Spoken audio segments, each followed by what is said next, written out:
Bismillahirrahmanirrahim. Assalamualaikum warahmatullahi wabarakatuh. Waalaikumsalam warahmatullahi wabarakatuh. Alhamdulillahirrabbilalamin. Pada hari ini kita bisa berjumpa dalam diskusi pada mata kuliah Teknik Keterampilan Konseling yang insya Allah dengan dosen pengampu Ibu Syarif Fitrah. Kami dari kelompok 2 yang akan menampilkan presentasi mengenai wawancara yang efektif. Puji dan syukur kepada Allah Subhanahu wa taala, salawat serta salam tetap tercurah kepada junjungan kita semua, figur abadi dakwah kaum muslimin, Nabi Muhammad SAW, dan para pengikutnya yang setia tetap sampai akhir zaman. Baiklah, kepada Ibu dosen yang saya hormati dan kepada teman-teman yang saya banggakan, hari ini kita akan memulai diskusi kita ya. Kami kelompok 2 dengan anggota ada Ibu Eka. Ibu Eka silahkan melambaikan tangannya. Ada Teh Puji, ya, ada Teh Resi juga, dan saya sendiri berlaku sebagai moderator. Saya Susanti, dan ada yang terakhir yaitu Pak Wildan. Baiklah teman-teman, untuk mengefektifkan dan mengefisienkan waktu, kami persilahkan kepada narasumber yang pertama. Kami persilahkan. Baik, terima kasih Teh Susanti. Kita langsung saja ke pengertian wawancara.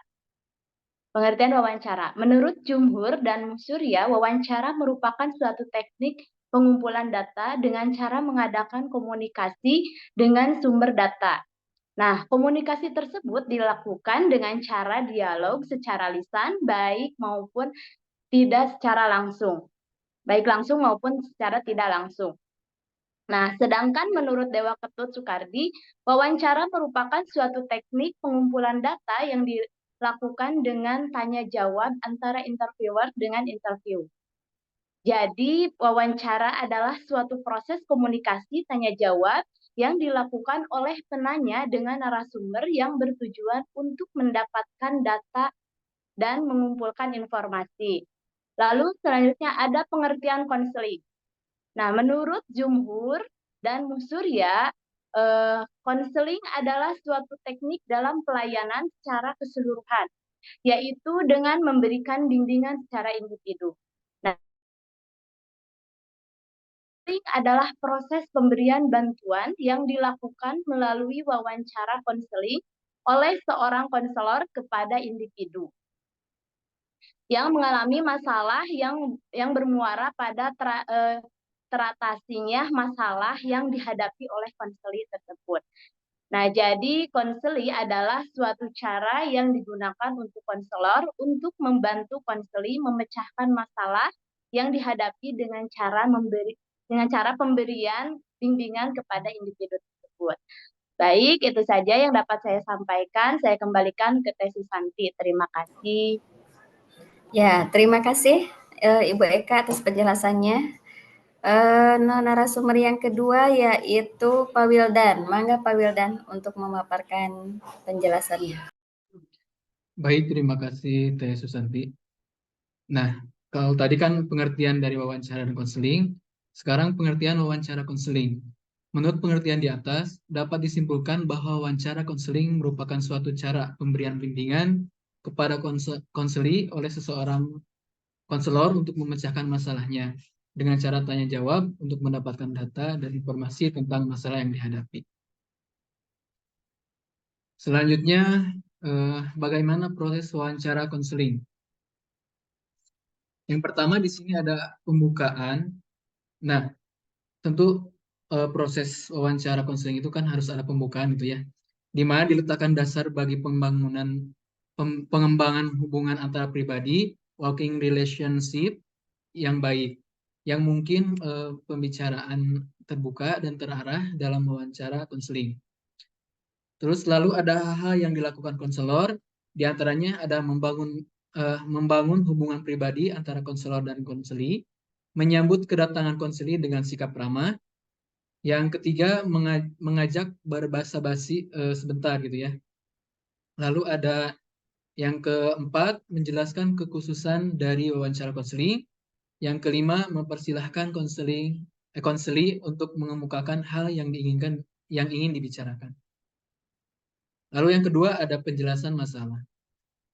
Nah, konseling mengemukakan pikiran dan perasaan yang berkaitan dengan hal yang ingin dibicarakan. Adapun hal yang dilakukan oleh konselor, yang pertama menerima ungkapan konseli apa adanya serta mendengarkan dengan penuh perhatian. Lalu yang kedua ada menentukan jenis masalah dan pendekatan konseling yang sebaiknya diambil. Lalu yang ketiga ada penggalian latar belakang masalah. Kenapa harus digali? Nah, karena dalam proses kedua ini, konseling belum menyajikan gambaran lengkap mengenai kedudukan masalah, diperlukan penjelasan, ungkapan, pikiran, perasaan yang lebih mendetail dan mendalam supaya kedudukan masalah menjadi lebih jelas. Hal yang perlu dilakukan konselor adalah menganalisis kasus sesuai dengan pendekatan konseling yang disiplin. Lalu di sini ada yang keempat, menyelesaikan masalah. Dalam fase analisis kasus di atas, konselor dan konseling membahas bagaimana mengatasi masalah. Konseling ikut berpikir, memandang, dan mempertimbangkan. Hal yang perlu dilakukan konselor adalah berusaha agar dalam diri konseling terdapat perubahan dalam sikap dan pandangan gitu ya. Juga merencanakan tindakan konkret untuk dilaksanakan sesudah proses konseling selesai. Lalu yang terakhir ada penutupan. Bila mana konseling telah merasa mantap tentang penyelesaian masalah yang ditentukan bersama dengan konselor, maka proses konseling berakhir. Biasanya, konselor mengambil inisiatif dalam memulai proses penutupan ini sebagai berikut ya. Yang pertama, memberikan ringkasan jalannya pembicaraan. Yang kedua, menegaskan kembali ketentuan atau putusan yang diambil. Yang ketiga, memberikan semangat. Yang keempat, menawarkan bantuan jika kelak timbul persoalan baru. Yang kelima, berpisah dengan konseling. Mungkin itu yang dapat saya paparkan. Selanjutnya, saya kembalikan ke moderator.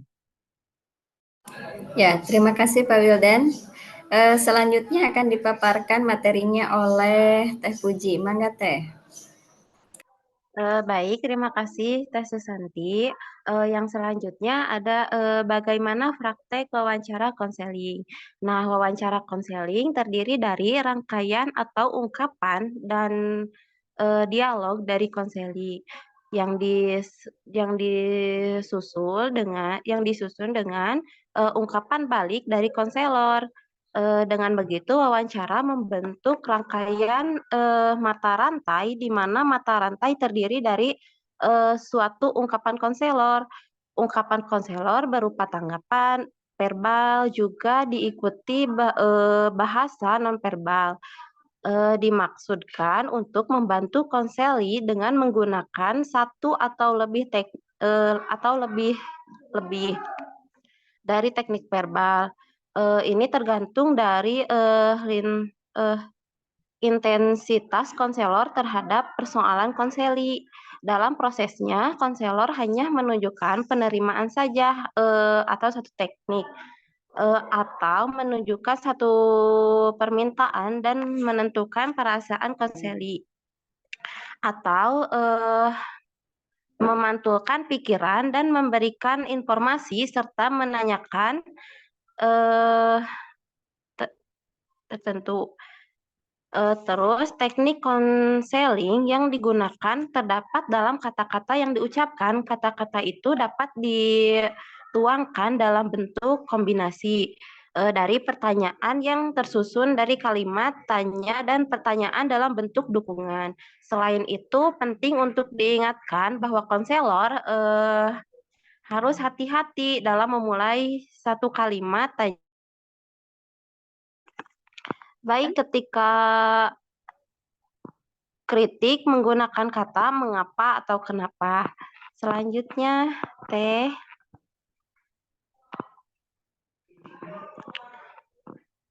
Nah, pada dasarnya dalam proses konseling terdapat trik khusus untuk memancing klien agar memulai menerapkan problem. Yang pertama ada ajakan. Dalam ajakan ini untuk memulai pada fase pembukaan ini, konselor mempersilahkan konseli untuk menjelaskan masalah apa yang ingin dibicarakan pada tahap ini. Konselor bisa berkata, apa yang ingin Anda bicarakan sekarang, contohnya. Dan yang kedua ada penerimaan atau penunjukan pengertian. Dalam hal ini, konselor menyatakan pengertiannya dan apa penerimaan terhadap hal ini yang terungkap oleh klien. Misalnya, saya mengerti, ya, contohnya ya. Yang ketiga, perumusan kembali pikiran, gagasan atau refleksi. Perumusan gagasan akan melibatkan komponen pengalaman dan refleksi dalam pesan konseli. Disebut pikiran gagasan. Nah, kejadian yang telah disampaikan oleh klien tadi kemudian dirumuskan kembali dalam bentuk menggunakan kata-kata klien sendiri, menggunakan kata-kata klien. Yang keempat ada perumusan kembali perasaan atau refleksi perasaan. Yang kelima ada menjelaskan pikiran, gagasan atau klarifikasi pikiran. Dalam hal ini konselor ingin mengecek penangkapan pesan yang diungkapkannya secara efisien. Yang keenam ada penjelasan perasaan atau klarifikasi perasaan yang menyangkut komponen afektif dalam pesan klien. Yang ketujuh ada permintaan untuk melanjutkan. Konselor mempersilahkan klien untuk memberikan ulasan lebih lanjut tentang sesuatu yang telah dikemukakannya, isi dan arahannya ditunjukkan kemana terserah kepada klien. Yang kedelapan ada pengulangan satu atau dua kata. Dalam hal ini konselor mengulangi 1-2 kata kunci dalam bentuk kalimat tanya dengan tujuan supaya klien memberikan penjelasan lebih lanjut mengenai personalannya. Yang kesembilan ada ringkasan secara singkat dan dalam garis besar konselor merumuskan apa yang telah dikatakan mengenai bagian esensi konseli. Pada tahap ke-9 ini terdapat 4 kemungkinan sebagai berikut. Yang pertama ada pikiran dan gagasan telah dikemukakan oleh konseli sampai sekarang. Yang kedua, sejumlah perasaan yang telah diungkapkan oleh konseli sampai sekarang. Yang ketiga, ada inti pembicaraan antara konseli dan konselor sampai sekarang. Dan yang terakhir, inti pembicaraan selama wawancara atau ringkasan pada akhir wawancara. Poin yang selanjutnya yang ke-10 ada pertanyaan mengenai hal tertentu. Dalam hal ke-10 ini konselor bertanya tentang hal tertentu, misalnya siapa dengan maksud apa gitu. Yang ke-11 ada pemberian umpan balik. Pemberian umpan balik ini terhadap keadaan seseorang disampaikan kepada klien tentang bagaimana ungkapannya. Yang ke-12 ada pemberian informasi. Dalam hal ini konselor menyampaikan pengetahuan tentang sesuai kepada klien. Sesuatu yang sebaliknya diketahui namun ternyata belum diketahuinya. Penyampaian ini tidak termasuk unsur saran. Yang ke-13 ada penyajian alternatif. Yang ke-14 ada penyelidikan konselor mengajak untuk bersama-sama alasan pro dan kontra pada masing-masing alternatif. Yang selanjutnya ada pemberian struktur. konselor memberikan petunjuk tentang urutan atau langkah-langkah berpikir atau urutan tahap dalam pembicara yang sebaiknya diikuti. Yang selanjutnya ada kepada konseli diutarakan arti atau makna dari kata-kata atau perbuatannya.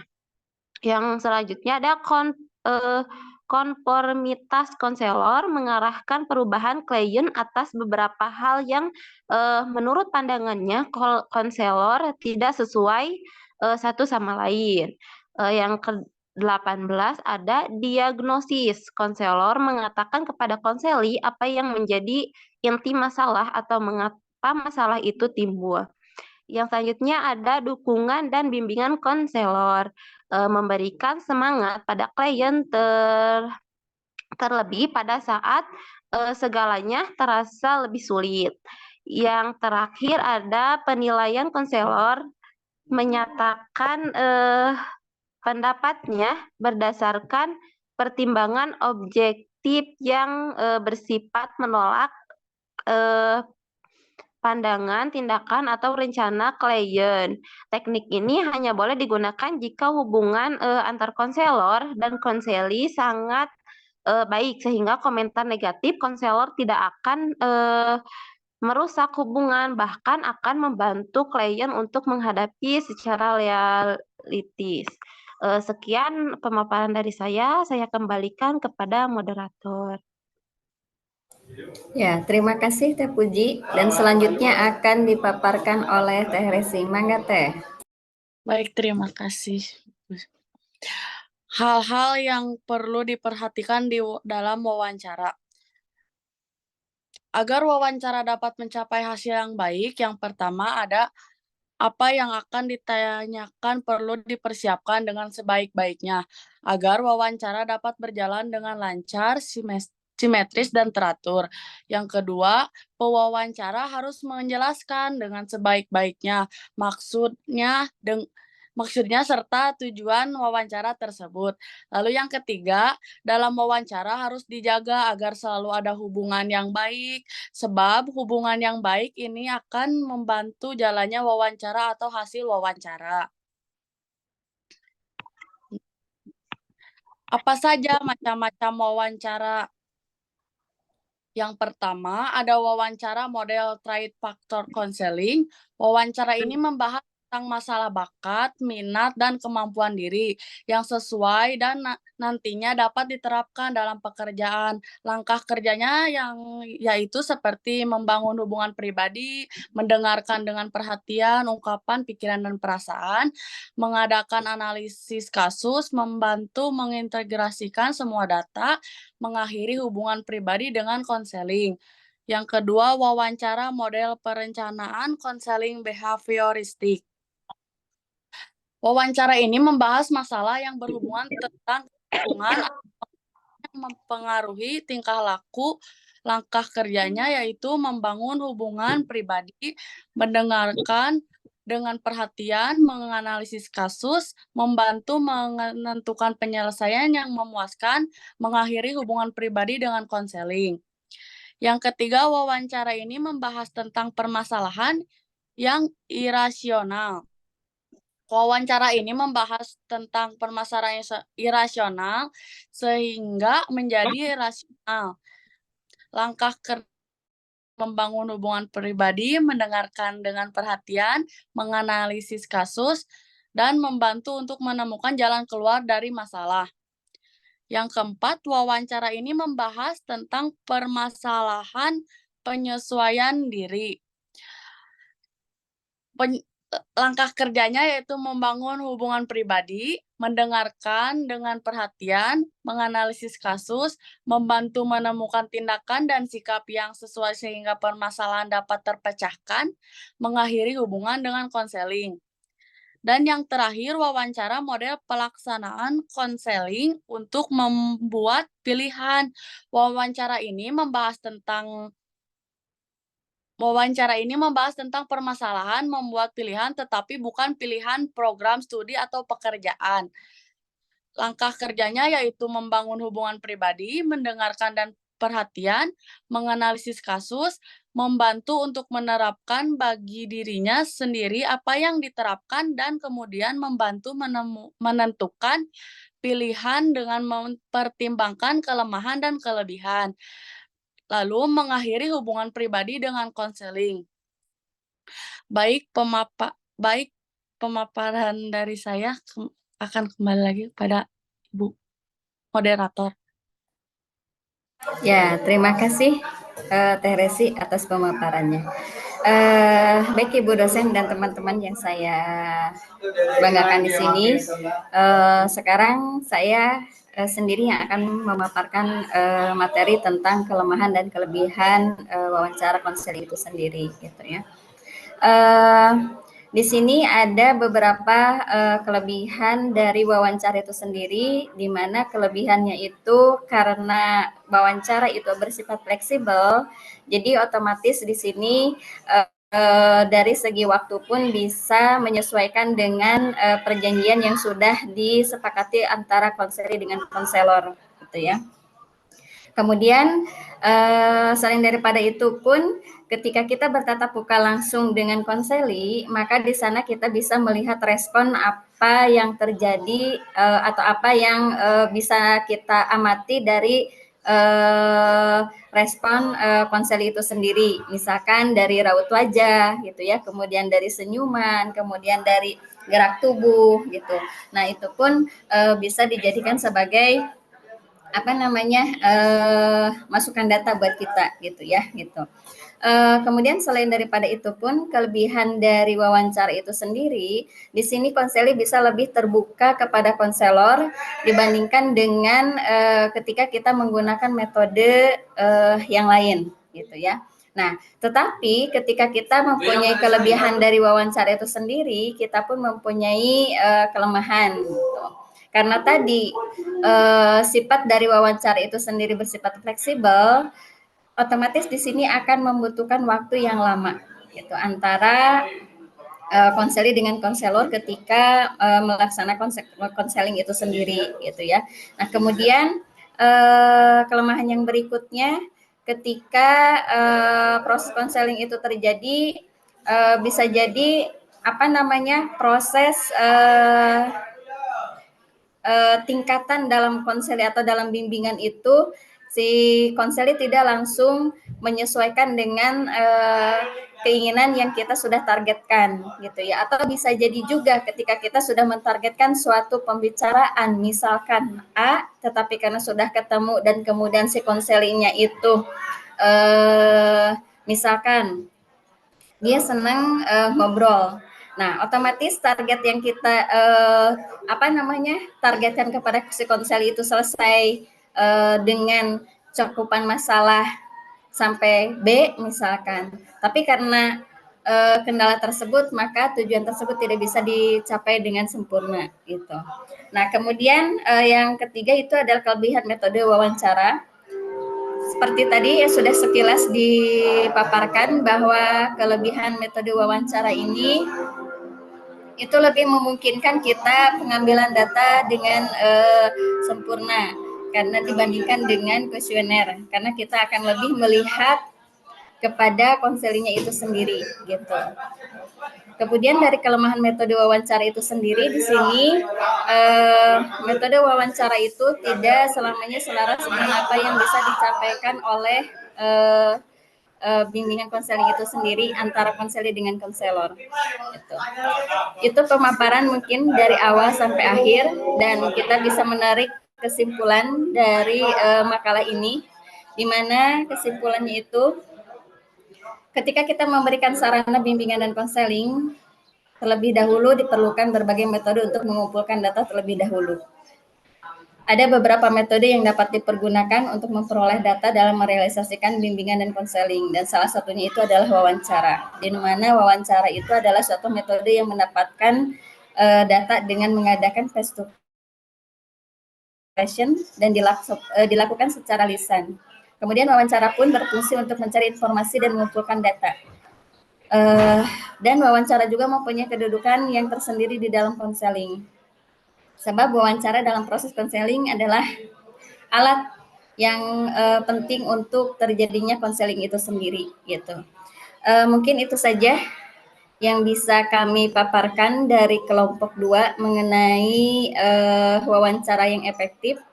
Apabila ada tambahan dari teman-teman atau ada pertanyaan, mangga kita masuk ke dalam sesi diskusi yang sudah disediakan linknya di bawah ini. Terima kasih atas perhatiannya. Mohon maaf apabila ada kesalahan. Terima kasih juga kelompok kami ucapkan kepada dosen pengampu pada mata kuliah ini, dan mudah-mudahan apa yang kelompok kami paparkan di sini menjadi sebuah ilmu yang bermanfaat saat ini ataupun di kemudian hari. Itu saja mungkin. Terima kasih atas perhatiannya. Kita tutup bersama dengan alhamdulillah dan assalamualaikum warahmatullahi wabarakatuh. Waalaikumsalam warahmatullahi wabarakatuh. Terima kasih, Teh. Cukup nggak sih?